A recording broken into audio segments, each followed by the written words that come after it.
The first thing you have to do to get to the damn point is start listening to yourself. You know what it's like when you sit in those meetings and they drag on and they're boring and all of this, and you create this slideshow that you think is so fantastic, it's so wonderful, and you've got this little Dunning-Kruger thing going on where you think, yay, I'm the top up here. And you think yours is greater than theirs, but then you watch theirs and it bores you. How do you know yours is not doing that to them?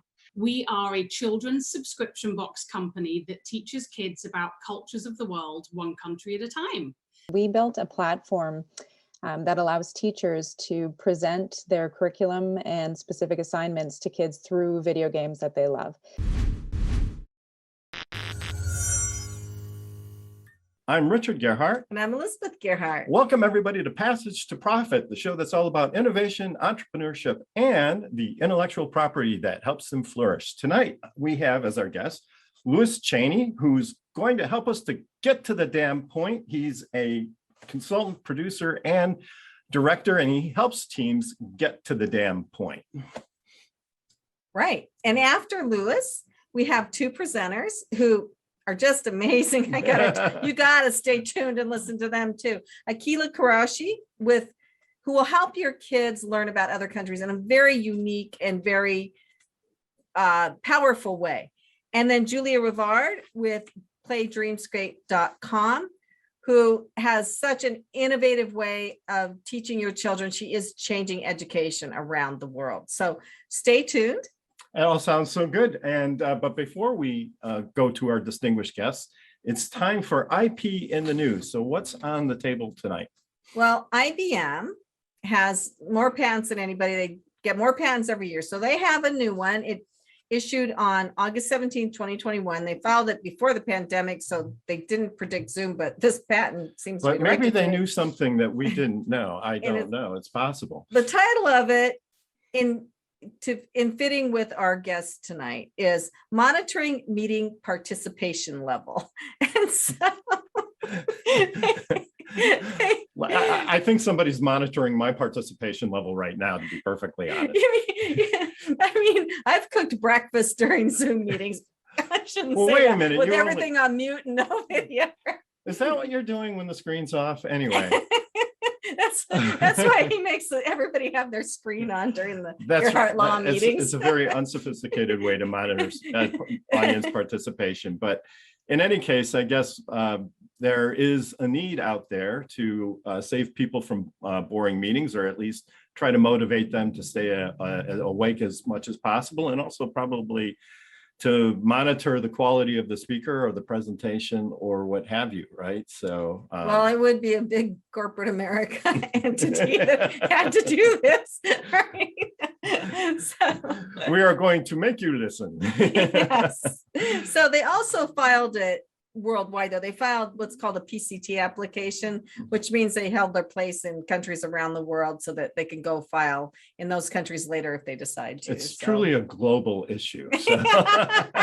And I guess the inventors are IBM employees, so I wonder where they got the idea for this one, right? IBM managers probably invented it. So anyway, so it's time for Richard's Roundtable. Thank you for sharing that with us. And I'd like to get some info from our guests about what they think about this patent or any other intellectual property topic that pops into your mind. Why don't we start with Louis? Welcome to the show, Louis. What do you think about this patent and intellectual property, whatever? Thank you very much. First of all, I keep picturing people with toothpicks in their eyes, just so they might have been a good score in this thing. And I'm guessing the whole idea of, putting the little shock things in the chair so if they fall asleep, you can zap them back away was something they didn't want to go down the road for lawsuits.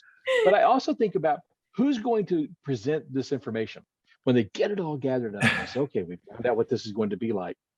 Who's going to monitor that meeting? Who's going to monitor the monitors? Worth anything. Exactly. This thing could be the most boring meeting you've ever heard. We got all this stuff, but everybody slept through the meeting. It's it's one of those kind of things that makes me kind of question, who's going to look at all of that? Yeah. Well, I don't want to ruin any surprises in the show, but one thing they could consider is associating a video game with the meeting instead of using a carrot instead of a stick, right? So who knows, maybe somebody will be speaking to that possibility a little bit later. But I think I had said when we were talking about this before the show was recorded, was that, what Lewis is doing is trying to make it so that you don't have to do stuff like this, so that people will actually pay attention without being forced to, right? Right, forced fun. Well, Yeah. well, we have two different worlds, right, going on. One is focusing on passion and moving people in the direction of doing things they like to do. And then you have these kinds of projects that seem designed to penalize people for not doing what they're supposed to do. So very, very interesting. So Akeelah, what are your thoughts here? Well, as a former corporate employee, I have to say that the thought of this pattern is quite terrifying.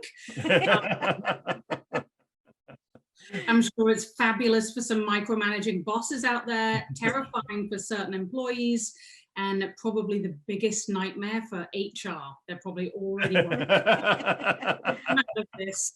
But can you imagine, they were so driven to do this that they not only thought of it, they spent $10,000 or $15,000 to get a patent on it. Right. And do you think the CEO is going to be, and the management team are going to be subject to this kind of technology monitoring? Maybe, I don't know, but it doesn't seem likely, right?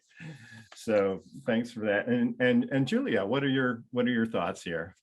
Yeah, well, I liked your comment about it feeling like a stick and not a carrot. It feels very Big Brother. And I think we all need times where we check out on meetings just to be able to gather our thoughts or look out the window. And it doesn't mean we're not focused. So yeah, I'm not sure how it's going to play out. I am a mom of 4 kids, and I saw them check out quite a bit during the pandemic on classroom activities with teachers. So I don't know. I'm on the fence about this, but I'm leaning towards, I'm not sure. I think I like it. Yeah, so, sort of even publishing a patent about it is sort of like kind of like really putting it out there, to everybody in the company. It's like, well, we have a new program, a new way to keep you engaged in your jobs. And that is, we're going to be monitoring you during meetings. So we're not only are we counting your keystrokes and your trips to the bathroom, we're also going to be monitoring your meetings. So anyway, so that is fantastic. Thank you for your comments. And now it's time for us to take a break, right? And we'll be right back after this. This is Passage to Profit with Richard and Elizabeth Gerhardt. Welcome back, everybody, to Passage to Profit, and we hope you enjoyed the roundtable. We're here now with our special guest this evening, Louis Chaney, and he's a producer, director, and he talks about how to get to the damn point. So thank you, Louis, for telling everybody out there, because there's a lot of people who don't. And what is your advice to people to get to the damn point? The first thing you have to do to get to the damn point is start listening to yourself. You know what it's like when you sit in those meetings and they drag on and they're boring and all of this, and you create this slideshow that you think is so fantastic, it's so wonderful, and you've got this little Dunning-Kruger thing going on where you think, yay, I'm the top up here, and you think yours is greater than theirs, but then you watch theirs and it bores you. How do you know yours is not doing that to them? You simply have to start paying attention to yourself. That's where it starts, to know I might have a problem. And sometimes it takes somebody pointing that out to you, but you certainly need to be aware that maybe what you've got going on isn't as great as you think. So do you think people ask for feedback enough when it comes to making presentations? Because I've never had anybody ask me, how did I do? Or what did you think about the presentation? So it's kind of rare for somebody to even be aware of that, right? Oh, I agree 100%. I think that's a lot of it. You don't ask for that kind of feedback, and think about it. When you're in those situations, who's going to walk up to you, particularly if you're the boss?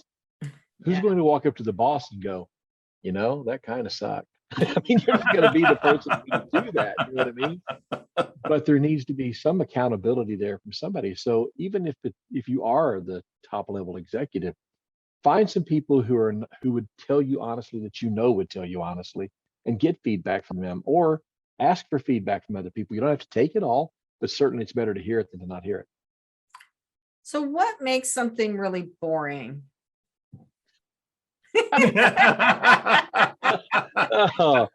Well, the first thing that comes to mind is the lady that we used to interview in TV news years ago. And she made sure that every word she said was perfectly pronunciated, and she would make sure that everything she said was talking like to a first grader.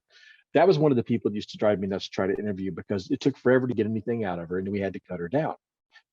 We've talked about before about people who talk like this all the time. Like you got to slow them down to listen to them. So those two things can be boring too. But the worst offenders I see are the people who go into these meetings and they will pop up an hour-long presentation, either virtually or in person, and they'll have the screen and they will stand there and read every single thing that comes up. They put their entire presentation on it. And as I've told many other people, that tech is a junkyard dog. It's a matter of time before it bites you. And you're going to get bit. It's not a matter of if I'm going to get bit, you're going to get bit. And if you've got your entire presentation tied up and that was your plan, what happens if that goes down? Now what's going to happen? You're going to be scrambling because you don't have everything together because you counted so much on this. And that goes back into talking about rehearsal and making sure you've got this down so that it's in your body. So when you're going through things, you make sure that your message is clear. Oh, that's really fantastic advice. Yeah, that just reminds me of this funny story. When I was in grad school, one of the professors went to give this presentation at this high-level conference for him at that point. And it was in the olden days. And so he had a carousel of slides and he put his slides on the carousel, and the speaker before him thought those were his slides and took them and left. Holy cow. Wow. This was analytical data, so it was graphs and stuff like. So anyways, he's running all over trying to figure out how to get something to present at this conference, and he figured it out, but he was like, I was so sweaty, it was really embarrassing. But, I know I'm giving my age away here, but I remember those slide discs like that, those slideshows they'd show you in school when I was a kid. And this is back in the days, boys and girls, of wax, when it was classic wax, not the stuff they're doing now. But they had the record that would play and it would ding to change the slide. Do you guys remember these things? yeah. And it'd be like, this is so-and-so, ding, and you change the slide. I'm just picturing playing that record and there's no slides. You just gotta talk these dings for no reason. So that's what I think about with that guy. Yeah, and I think things have gotten now where now I think the general knowledge is you should only put like 3 lines on a slide. If you use slides at all, you should know, I think you're right. You should know enough about what you're saying that you don't have to rely on technology. Agreed. And it doesn't even necessarily have to be, and I don't like to give people too much of rote things they have to do because every individual is different. Every presentation style is different. Find who you are, what works best for you. But it doesn't even have to be necessarily 3 lines. It could be 1 word. And if you're going to put the 3 lines up, put them up so they stagger. One comes up so that you're talking about that. Don't put them all 3 up because then people are reading ahead of you and they're trying to see what you're going to say next. So stagger them out. But if you can, substitute graphs and words and things with a picture because a picture's worth 1,000 words because, well, it is worth 1,000 words. And you could put up that photo and talk about something that connects to that goes right into your topic. And that's a great trigger for you. If that went down, and you've got that photo in your head and you know you're going to be talking about that, that's a way to remember the material because it's here. You're having a photographic memory of sorts if you want to look at it that way. But try to get away from using all of the minutia up there and let people focus on you because that's where it needs to be, is the focus needs to be on you.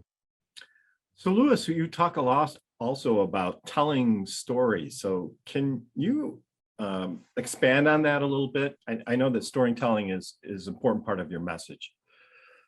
It absolutely is, because I come from a background, guys, of working in television for many, many years. I've worked in TV news, entertainment news. I've worked in commercial production doing TV ads, and I've worked in independent film. Storytelling is the connective tissue of human beings. It truly, truly is.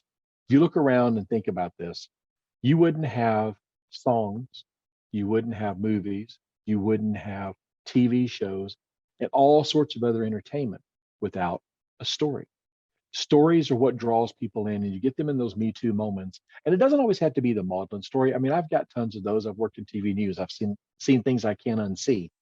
But it doesn't always have to be that. It can be something very humorous, like in my TED Talk, talking about my son who did the biggest April Fool's joke in the world on me. It took him months to plan. A teacher was in on it. My wife was in on it. And I absolutely hook, line, sinker, rod, reel, boat. I ate the entire thing. And I've told my son to this day, son, I'm in a nursing home and I'm 80 years old, and you get a phone call that says dad had a heart attack, check the calendar. Yeah, you're going to get him back. You're going to get him back. Sure. I can tell you, man, the week before and the week after, that kid's on the lookout. It's going to be really hard to get him. But one of these days, I sincerely hope to be. Yeah, you definitely want to get some stories in there in some way. Well, I think your TED Talk is fabulous. I'm sorry, I didn't look at it. I didn't see it in my notes before the show, but I'm definitely going to go back and listen to it tonight. I think everybody should listen to your TED Talk. I just did an everybody should listen to your TED Talk, because from what you've said about it now and when we were talking before, it sounds fabulous. And of course, you don't get to give a TED Talk unless you are fabulous. So Right. people should look for Louis Chaney TED Talk, right? Yeah, you can find it on my website. I've actually got it on there, so you can just click a link and go to it. But it was one of those things that it was an honor to get to stand in that red circle and have an audience like that and hold them in the palm of your hand. And you've never found a more supportive place. And that's the thing I think a lot of people who are scared of speaking in general, they think about the people they're talking to as their enemy. They're not. People want to see you succeed. They will support you. They want you to be better at this. And in that environment, particularly, I know there was another person that spoke and she changed everything at the last minute. And she wound up really rambling some. She was crying. She lost her place. And people in the audience are going, you've got this, girl. We're right here with you. Oh, that's nice. Yeah. And you're on a TED platform. And everybody was so supportive of her. And we all were. It's like, go, because she was speaking from her heart. And that made a difference. Wow. I'd rather have somebody like that than somebody who's really, really polished and bores me to tears. Right. Well, I mean, that said, though, I think communication too is a skill, right? I mean, people, I guess there are naturals. There are people who are just naturally good at communicating. But even still, there are things that there's things to know and things to learn. You don't just become a New York City news anchor overnight, right? It takes a lot of practice to really be good at it.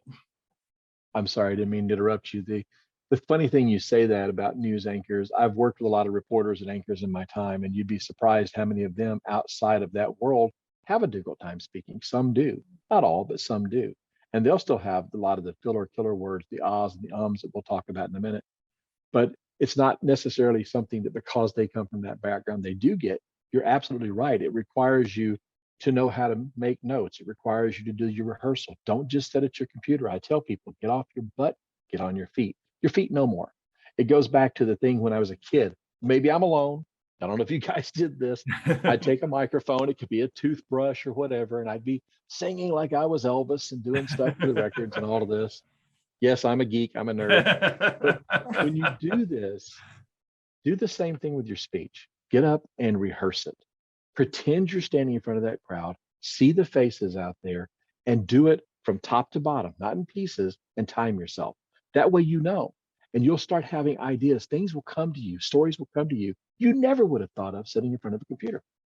Oh, that's great advice. I think getting up and getting involved, moving around, even being a little bit crazy sometimes, saying some crazy things or using some crazy intonations not that you have to be that crazy on stage, but it helps kind of expand the way you're seeing your speech and your presentation. So. Well, speaking about feedback, every time I started to sing, everybody left the room and the cat started howling. So I got definite feedback on that.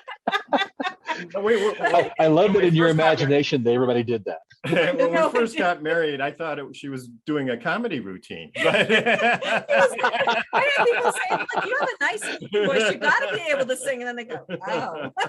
But we wanted to move on to those dreaded filler words. Now, thank goodness we have Noah Fleischman at iHeartMedia, who is our producer, who's extremely professional and cuts all that stuff out of our shows. So when you hear our podcast, you think everybody's like the top speaker in the world, right? Because he makes it sound so good, but you can't do that yourself, and it's very difficult, or in front of an audience. So what do you do about those horrible filler words?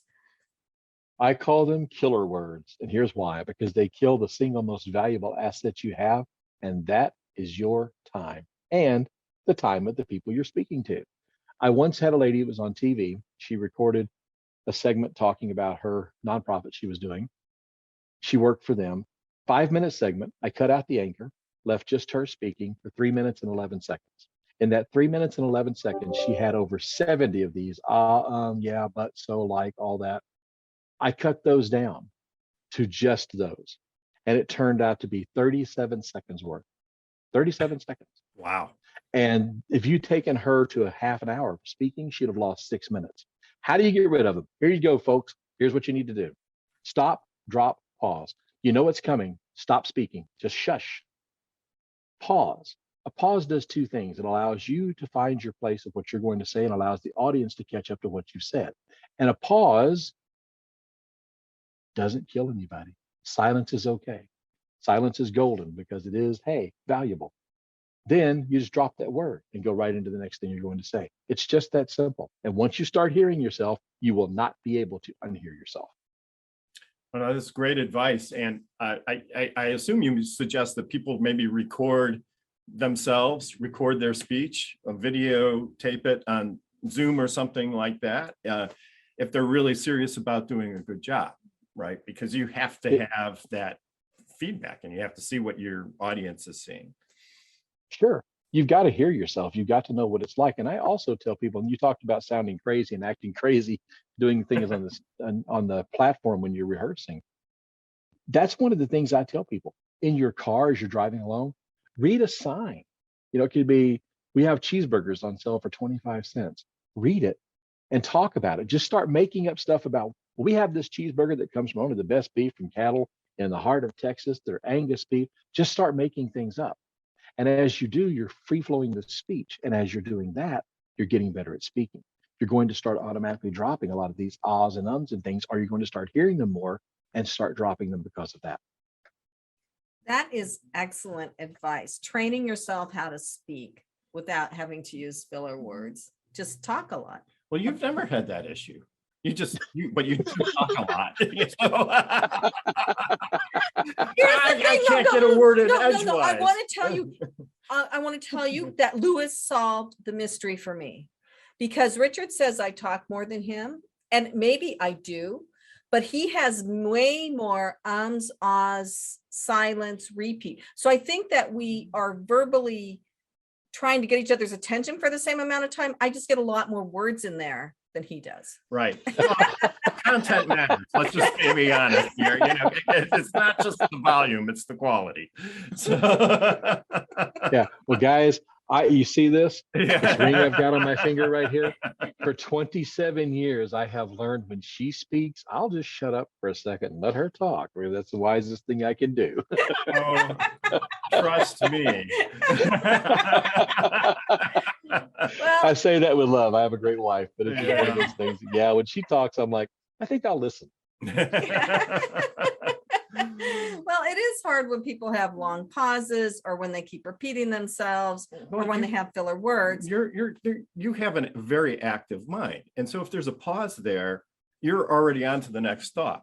And so I just have to keep up with you. That's my challenge. And you pause because you're trying to remember what you were saying, or think of how to phrase it, or I don't know what it is. We have very different ways of speaking. Right. There's my way, which is the correct way. You know, it's one of those things that, again, you have to embrace the pause, man. You got to embrace the pause. That's all there is to it. Embrace the pause. Lewis, did you see Jumanji, the second movie of Jumanji? No, I've just seen the original.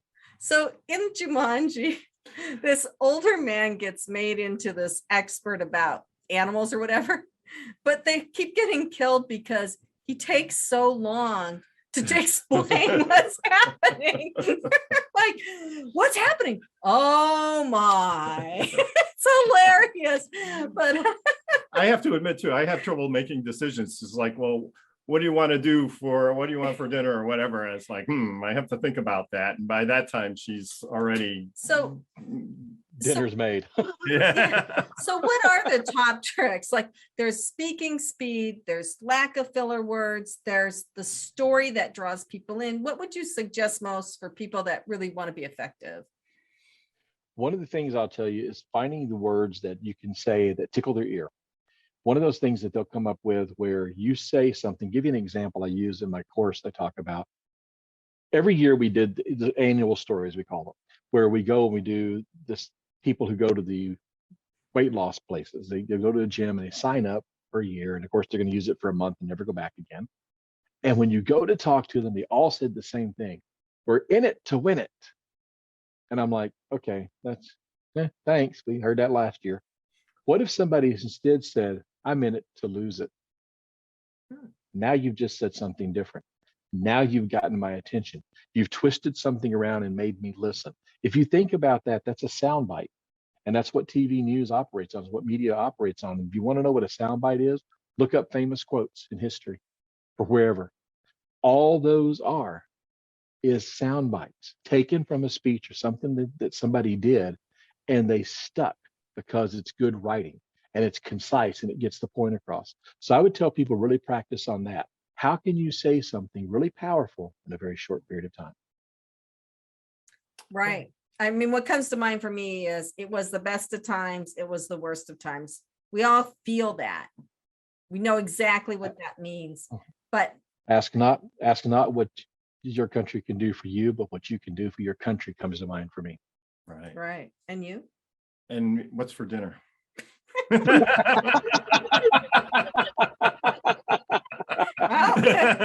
correct. But I think frequently that's my problem, by the way. But we were talking before about connection, right? Right. And you had a very great view on connecting with an audience during a meeting. Could you tell us what that was? When you're in there, what you're trying to do is you're trying to get them to be a part of what you're talking about. You want to get what we call these Me Too moments. That's where people are nodding their head in agreement. So you're telling a story that maybe they've not lived exactly your story, but they've lived part of it. At the beginning of my TED Talk, I started off talking about my mother who died from cancer. And I had this little plastic glass. And I was talking about this little plastic thing. And I'm saying, this is what my mother drank from, the last drink she had, and all of this. And I tell the story, which is a true story about my mom going into a coma and dying. And then as I'm talking, I deliberately dropped that cup. It hits the stage and it kind of bounces. You could hear the collective gasp from the audience. I had them because they knew somebody had had cancer. They'd been through that before. Maybe they lost somebody to it. I'm talking about a common theme we all had. So it's no longer my story, it's our story. But when I dropped the glass, I looked at them and I said, I'm going to let you off the hook. I just bought that 3 days ago. I released the pressure. I released the pressure on them because I knew what I was doing to them. I knew I'm drawing them in and I know how much I'm piling on their heart. So it's knowing that rhythm and how to read that audience and know how you're going to lead that audience so that you design that speech rather, so that it's something that's a roller coaster. It has its ups and has its downs. It can have something really powerful like that in it. It can have something very funny in it. It doesn't have to be just one thing. Give it a rhythm. And that's how you connect. You get people to tune into you and lean in. And you were telling a story too. Mm-hmm. Right. Which storytelling is it. Yeah. Right. Which stories have high points, they have low points, right? And that's part of what is the engaging piece. So is there a way to do that in business? I know you can't do it as effectively in business as you can in a TED Talk, but if you're running a meeting, is there a way to bring some storytelling in or something to keep people's attention? Sure. Think about if you had that graph or that chart up there that has all this data on it, and it's okay to have that. I'm not saying it's not. You want to have that for some things. There's going to be people in the meeting who want to know about that. And as we talked about earlier, that I've got a friend who's a chemist. You all mentioned that you all are as well. He's very left brain. He loves all of that little detail stuff.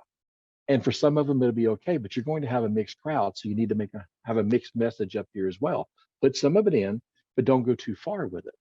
So what you want to do is, if you've got that data up there, rather than talk about, okay, this is a flow chart, tell me about a customer or a client or somebody who had an experience that exemplifies what you're trying to say, that's going to stick with me far more than what you put up here on the chart. Plus, that chart you can give to me in a PDF. I can still look at that later. I don't necessarily have to look at that in the meeting right now.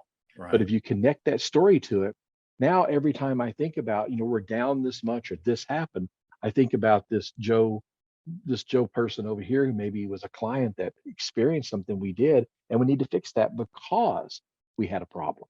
So now I've got a human connection to it. So it's not just a piece of paper on a board or something or a slide that's just a number. That is excellent advice, especially because we want the clients to be people to us, not just something we make money from. That's excellent. Well, Richard's poking me, telling me that we have to finish up. So how do people find you? What's your website? It's really simple. It's gettothedamnpoint.com. You'll find everything out about me you need to know right there.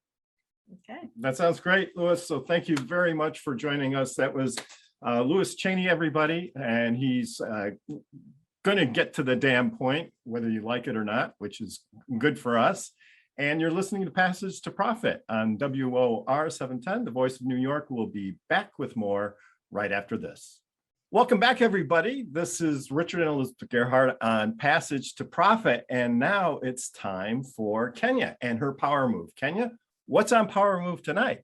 Yeah, so for Power Move tonight, we're going to be talking about Rosario Dawson. She's actually joined more than 200 franchised New Jersey new car and truck dealerships in their mission to raise over $2 million so far for kids who are sick and experiencing cancer, sickle cell anemia, and just really making sure that they have resources so they can be well and get better.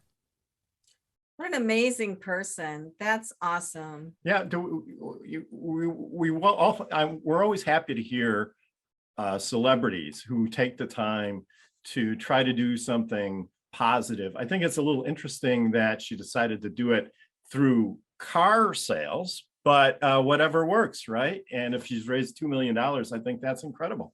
Well, I think Go ahead. I'm sorry, I was going to say, and in New Jersey, like I'm just curious. I wish I had a little more time to research the connection that she has, because I wonder why she chose to go with the New Jersey Auto Retailers Foundation.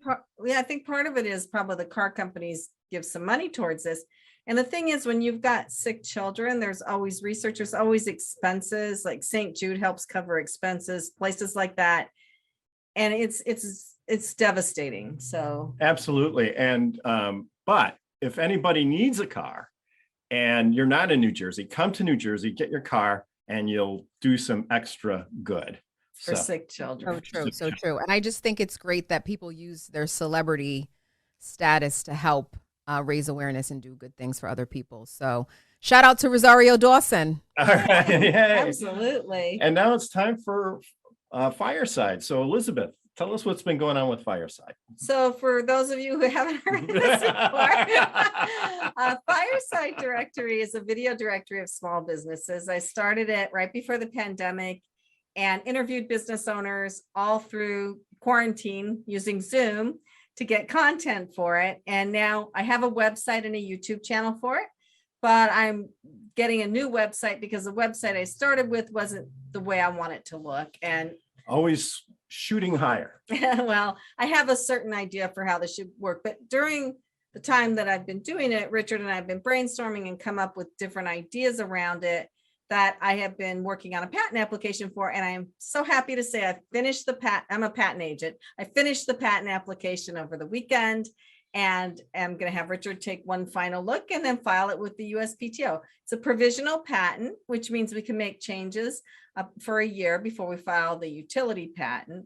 But it also means that now I'll be patent pending this week and free to talk about things in it without worrying about somebody being able to steal it from me. Yeah, and that's one of the things that beneficial about patents is people feel protected and they're more open with their discussions. And so having confidentiality agreements is important for that. Also, having a patent on file sometimes for some people gives a certain extra level of security. And watch out for any invention stealers, because we're coming after you if you violate my wife's patent. By all means, she's going to be at the she's going to be at the top of the heap when it comes to shooting down bad Well, I do guys. have a good patent attorney. So on to our first presenter, Akeelah Kuraishi. I think she just came up with like this incredible idea for subscription boxes for children. It's called Little Global Citizens. Tell us all about it. Thank you so much for having me on the show. I'm so excited to be here. And first, Lewis, please count the number of times I say Or don't. Let me know later so I can be devastated. There we go, number one. So my name is Akeelah, and I'm the co-founder of Little Global Citizens. We are a children's subscription box company that teaches kids about cultures of the world, one country at a time. And I created Little Global Citizens to help foster open-mindedness and global and cultural awareness in young children by helping them to build an understanding of the world and a love for the people in it. So every 2 months, we send families an exciting subscription box to their doorstep that teaches their child about one new country in every box. Kenya, I know you have a question about this. I wanted to ask you what's in the box from Kenya. That is fabulous. So the way that we bring all the boxes to life is by highlighting the most important aspects of each culture through crafts and screen-free games and recipes and music and storybooks, all things that are different tools for kids to learn and really absorb new information. So in particular, in the Kenya box, the most important thing that we always do is talk to people from each culture that we're learning about. So in the Kenya box, we were very fortunate to speak to the head of the Maasai organization, and he gave us so much insight into the day of the life of a child from a Maasai tribe in Kenya. So we teach kids how to make a traditional Kenyan mask. We teach them what it's like to go to school in Kenya. They get to build their own little boma huts. They get to taste spicy mango, and they get to read a beautiful storybook called Mama Panya's Pancakes, which is a very sweet story about caring and kindness in your community. So no pun intended on the sweet story and pancakes connection there. We like everything. We like everything to have a touch of sweetness and love. Oh, that's nice. Great. So were you inspired to do this? It sounds like a great project. I have traveled a little bit, and I think learning about other cultures is wonderful. It's one of the reasons why I got involved in intellectual property, because it's one of the truly global legal practices. So I'm totally on board with this. How did you get inspired to do this? So after 15 years in the advertising community, my husband and I wanted to take a break and go and travel around the world. And the American vacation system of 2 weeks at a time wasn't really cutting it. So we quit our jobs and we backpacked around the world for 13 months. And everywhere we went, from Indonesia to Senegal to Laos to Cuba, we were just blown away by how kind and hospitable people were. But the resounding feeling that we came away with was that outside of these surface differences, everybody is just the same. We're so much more similar than we are different. And fast forwarding 6 years to having my own kids, I wanted to make sure that they understood those values themselves. I now, as a parent of 2 little boys, know that it's very difficult to travel with little kids. So I thought if I put them in a backpack and travel around the world with them, I will bring the world to them. Right. And so that was kind of the genesis of how I started coming up with this idea. That's just before we jump in and let Lewis ask a question, I once asked the psychiatrist, do you think people are more similar or more different? Because here's somebody who listens to a lot of people's problems at a deep level and really has a chance to see a lot of different people. He says he thinks people are about 70% the same and about 30% different, which I thought was a really interesting perspective. Lewis, do you have any comments or questions? Absolutely. I'll tell you, first of all, Akeelah, I love this. What you said there. I love things that tickle my ear when I hear a good saying, and bring the world to them. That is so incredible. So tell me this. What's it been like to see the reaction of these kids? Tell me about the reaction that you've seen or heard about these kids are having to the boxes you're sending. So from the kids' perspective, I think it's very interesting that children are having so much fun with the stories and the crafts and the games that are inside the box. They just think they are, the whole world's so open to kids. You can teach them about culture, music, and it's just all so fun and exciting. The reactions from the parents are some of the most interesting things. They say, my child now will stop and empathize with somebody else because they have learned to see the world through a perspective that is not their own. Or we have a family that's been with us for 2 years, and they said that the comments that their child brought into the school has actually encouraged their whole school to do a social good project where they're going out and bringing donations in for children less fortunate than themselves. So I think it's often the reactions from the parents that are even more amazing than the reactions from the kids. But kids learn so much and they don't realize how much they're learning, and they don't realize how much their perspective is being opened until they're much older. Yeah, I am. Just to amplify a little bit off of that, I spent some time in Europe and I went to school there and met kids from all sorts of different cultures. And it was really eye-opening to hear other people's opinions of the United States, because you only really hear what the opinions of our country when it's here. You hear a certain kind of opinion when you're here. You hear other opinions from different places. I always enjoyed hearing those other perspectives. And then just— You enjoyed that? Absolutely. I think it Were they positive? I mean, no, for the most part, they were mixed. I mean, the people liked certain things about our country that I never thought about, or they disliked certain things about our country that I never thought about. So it was always a mixed bag, and just like people in our country, but they just see it differently. And so I do think that that's a great little piece of education. If you can bring that to children here, I think you're doing something really valuable. it's hard to learn about other countries, and it's hard the way that what we're exposed to now about other countries. We were watching this show filmed in Russia, and it portrays Russia completely different than— it's a Netflix series. It portrays it completely different than our perception of Russia. And you actually went to these countries though, and you're working with people from these countries. So it's a more, I think, realistic cultural experience, right?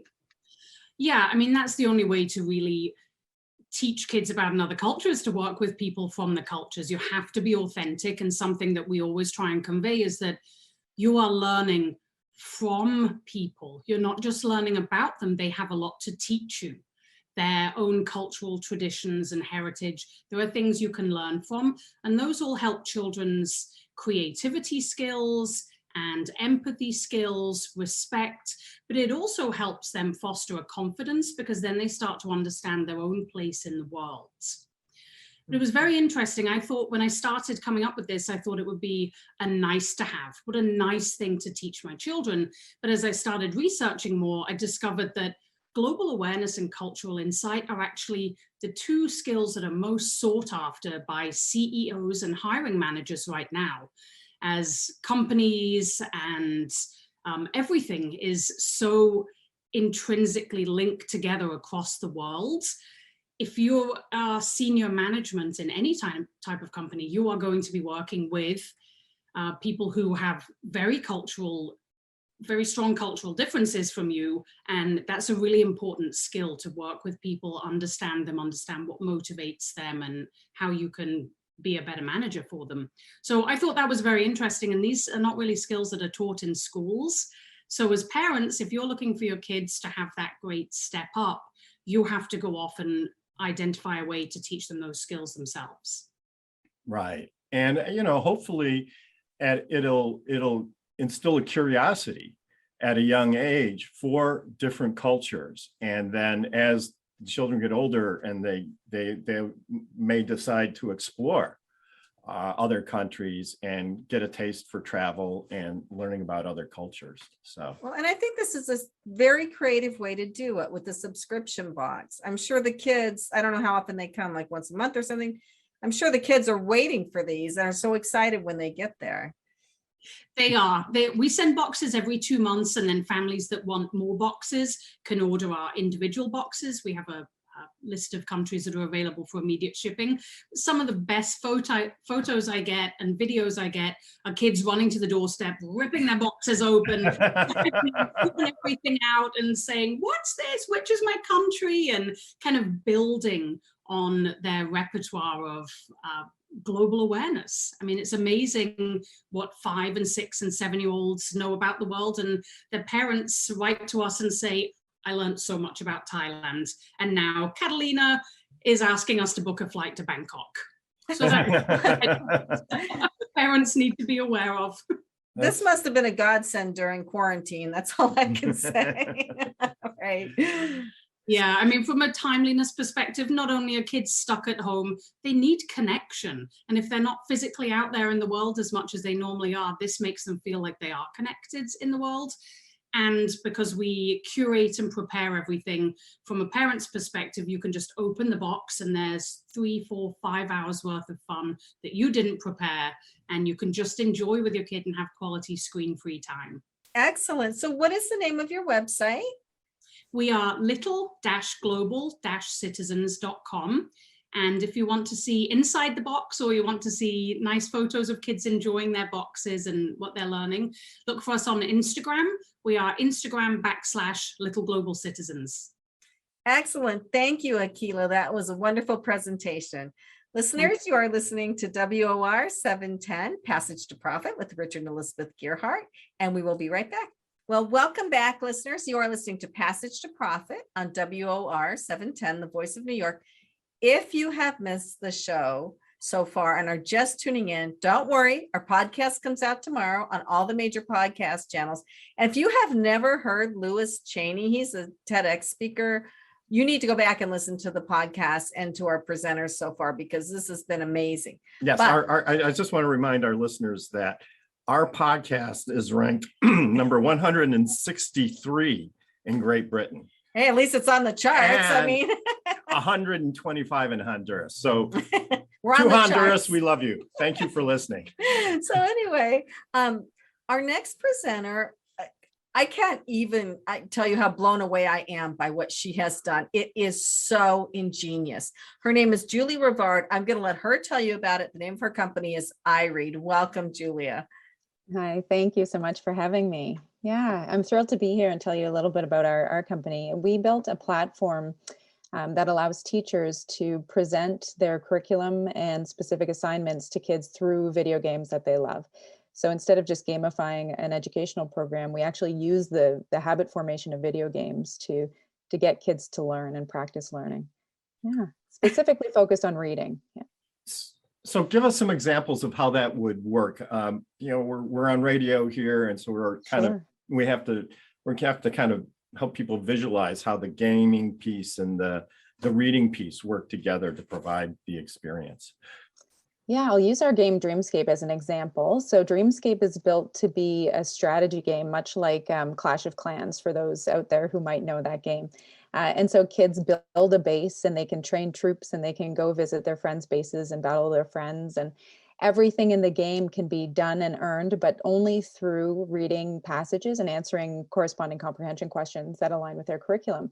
And so teachers are able to actually assign assignments through the video game and track their progress, see what reading level they're at.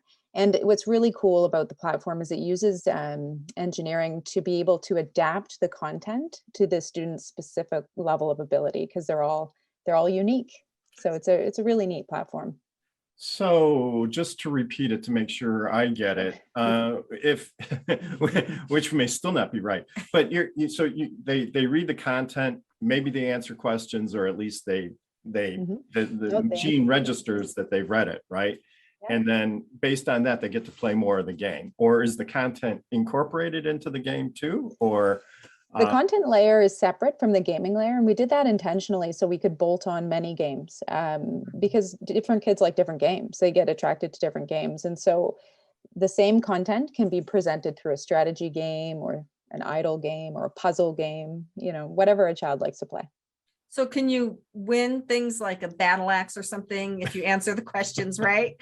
That's correct. Yeah, that's exactly how it works. So as kids are as kids are achieving in the game, they win really cool avatars. They win the opportunity to go battle their friends, and that's how the platform works. It's completely free for teachers and students and parents to use.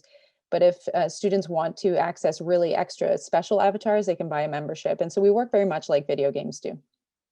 Wow, I mean, this has got to be a teacher's dream during the pandemic, because one thing, and I'm just thinking they should add it to that Microsoft patent we talked about earlier as a way to increase attention during meetings. It was an IBM patent. Or IBM. Microsoft had one kind of like it before. That's right. But if they can attach meeting content to video games, they'll probably get at least the younger people more attentive. Right. So how long have you been doing this? I'm just wondering if you have any data. I know we talked about data earlier. Any data on achievement tests or anything I was for going to ask kids? that same question. Oh, Yeah. great minds think alike. Have you Yeah. had time to gather data yet? Oh yeah, well we started back in 2014 and we did research and development to get a curriculum in place that would be highly effective at getting kids to be strongly literate. And we released our first game in 2016. And then our most recent game was released in 2019. So we've got quite a bit of data. We have about 3.5 million students playing the game in 160 countries right now. So what we can see, what I think has been most interesting has been watching how engaged they are in the play, which is leading to more reading. So we see kids who are playing the platform read about 6 times more than kids who don't play, who aren't playing the game. And that practice has just led to a huge amount of success in their reading scores. So one of the things teachers can do in the game is they can assign a test prep for standardized tests, depending on which state they're in. And they can measure the success that kids are recognizing through those test prep assignments. So yeah, it's quite a deep platform. It aligns very much with what teachers are doing. And yet you're right, it was a blessing during the pandemic and even beyond, because trying to get kids engaged in learning when they have so many competing, choices right now is really a challenge. So we're just trying to swap out the junk food for health food when it comes to gaming. Sort of an advanced version of bribing your kids to do their chores, right? I have never done that. Louis, do you have any questions or comments? What are your thoughts here? Yeah, quick question for you. You mentioned earlier that you have children, correct? I have 4 kids, yeah. Have they done this? What kind of things have they been through this? I can't imagine if you have kids, you're not guinea pigging them with what you're doing. So what was kind of their reaction to everything? My second child was the inspiration for this whole company. I had been in technology for about 10 years prior and not in education at all. I wasn't interested in education. Actually, I didn't enjoy school as a kid because I was kind of labeled a non-academic kid from an early age. But he struggled with learning. And as a parent, I didn't know how to support him. And I just saw how much focus kids were giving to video games. And I was thinking that practice can be leveraged for good. I just know it. We're saying that habit formation is bad, and it can be, but if we're using it for strong habits and learning, it can be fantastic. So unfortunately, by the time I got the product to market, my older kids were well through that. But yeah, the younger kids have been forced to be guinea pigs all the way through. Yeah. That is phenomenal. That is absolutely phenomenal. So what are your plans for the future? I mean, where do you want to take this and where do you see it going? Well, I was really interested to hear what Akeelah was doing. One of the things we noticed early on was the curriculum is not sufficient to be able to represent, kids from diverse populations, and it's just not inclusive. So we just finished a big DEI audit of our content, and we're starting to invite authors to create content on our platform that we can develop questions for, so that we have content. We like to call it windows and mirrors. A mirror is content where you see yourself, and a window is where you might be able to peek into the life of somebody else. And we want every child to be able to have the opportunity to have mirrors and windows through our content. I think the bigger thing there, and when we get into patents and kind of the technology underneath it, is we use machine learning to understand students' learner profiles and then deliver them the right content at the right time. And if we're using traditional data sets built on traditional curriculum to understand learner pathways, they're biased from the beginning. So what we've had to do is kind of roll way, way, way back and look at the development of our curriculum so that we can make sure that it is diverse, that it is representative of lots of different kids, so that we have the best possible data from which to move forward in our engineering. Mhm. Well, you are really revolutionizing education in the world, it sounds like, not just America, but the whole world. So I love this for reading. My son played a very low end version of a game compared to this for math. And I do think it helped him with his math skills. So do you have plans to go into math and maybe other social studies, other areas of learning? Well, I like to say to people, when I get this question all the time, and reading, if you're thinking about reading, it's not just the basic reading skills, it's comprehension, and comprehension covers everything. If you don't have comprehension, the ability to predict, to synthesize, to analyze, you can't do math, you can't do social sciences, you can't do history. And so we offer curriculum in all different subject matter, but it's all comprehension based, because we want to make sure that kids are able to read that and understand it, and then be able to predict or analyze, or even just tell you who the main character is. So yeah, so it's cross curriculum, but the focus is comprehension and helping kids make sure that they can understand and be critical thinkers based on that understanding. That's amazing. So how much investment does the company make in curriculum development as opposed to back-end programming and coordinating with the video games? And then what is your relationship between the video game manufacturers or distributors, I guess, and your company insofar as getting licenses for these games, etc.? Well, we build all of our own games right now. So it's about a third content curriculum, a third game development, and a third just regular development to create teacher tools like the assignment features and those types of things. But everything we've built has been built in-house. In the future, there is a potential to plug other games in, but for now, we really want to make sure that we are able to measure the success of our games really effectively, and for that reason, we want to own it, at least for the next few years. No, that makes perfect sense. Right. So who's buying this primarily, and where do they find you, and where can they buy it? Yeah, so our main users are teachers in the classroom, but like I said, it's completely free. We didn't want to have any friction for teachers to be able to use this product. Kids play the product, and then we get kids to ask their parents. If you're a parent, you've often had a child ask you for some kind of video game or iTunes card or something. So kids ask their parents, and parents buy memberships. Parents can set up accounts at playdreamscape.com. Teachers go to playdreamscape.com. You set up for free, and then if your child really enjoys it, you can buy membership. That sounds great. Excellent. Well, I applaud you for this. It sounds like you've been working on it for quite a while, and it's wonderful that you have the data to back up what your story was and your dream. So congratulations. Thank you very much, Julia. We look forward to your continued success and seeing what you're going to be doing in the future. Listeners, you are listening to Passage to Profit on WOR 710 with Richard and Elizabeth Gearhart. Our special guest, Louis Chaney. If you've missed any of this show, we've had groundbreaking presenters on here, and Louis is phenomenal. So our podcast comes out tomorrow on all the major podcast sites. Go back and listen to it. You will not be sorry. Welcome back, everybody, to Passage to Profit. What an amazing show we had tonight. I learned so much, and I just thought the projects were so incredibly innovative. Just really exciting to be here and hear about these wonderful. Wouldn't it be cool to be a kid in 2021? Well, I see the pluses and the minuses, quite honestly. But if you're looking at the stuff our presenters brought us, I think there's a definite wow there. So there definitely is. So who was on the show? Well, I'll go through in case you missed it. And if you did miss it, our podcast comes out tomorrow, as we always say.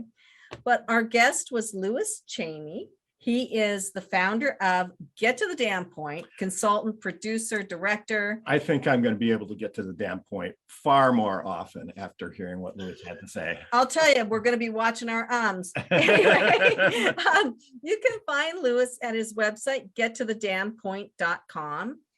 And then we had Power Move. It was Rosario Dawson by Kenya Gibson. Kenya is our iHeart media maven who helps us with the show. And you can find her at Kenya Gibson with a P. And I have to put in a plug for iHeart Digital Wait, Services I here. didn't finish her website address or her email address. Well, go ahead, finish it then. Please. I So can't you wait can- to talk about this. So You can find her at Kenya Gibson, Gibson with a P, at iHeartMedia.com. no, I'm not going to say it because you ruined the moment. No, just kidding. Kenya is a great creator and she has a fantastic team behind her at iHeartRadio. They've helped our firm with the digital marketing for a long time and they've produced fantastic results for us. So I just needed to put a plug in for them. Right. And then we had Akeelah Kuraishi, who has Little Global Citizens. It's www.little-global-citizens.com.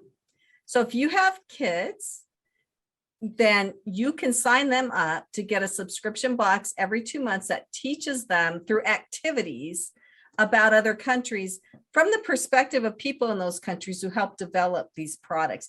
It's really amazing. And the feedback on this has been fabulous. Give your kids a global view. They thank you for it later, for sure. Right. And then Julia Rivard with Eyeread. And she's got, you put a woman in tech, you come up with the most innovative things you're ever going to see, right? So a mom, you can find her product at www.playdreamscape.com.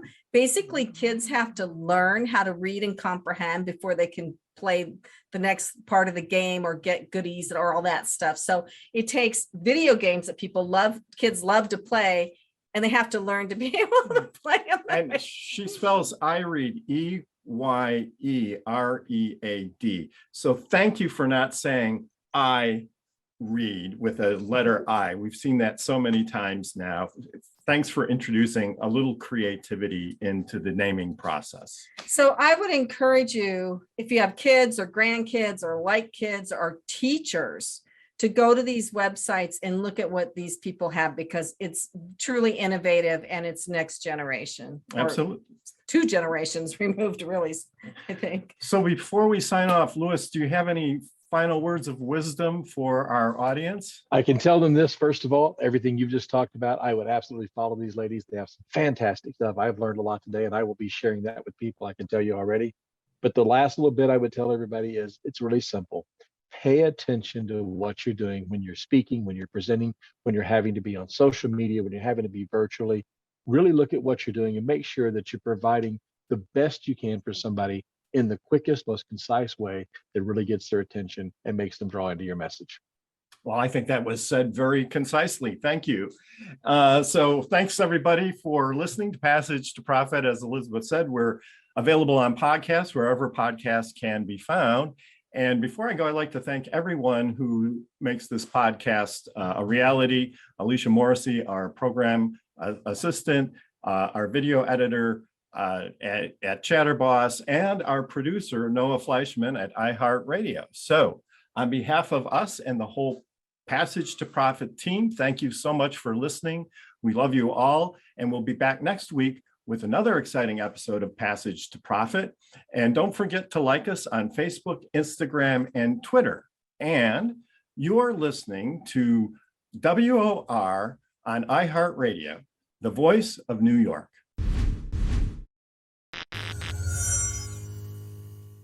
That's a wrap.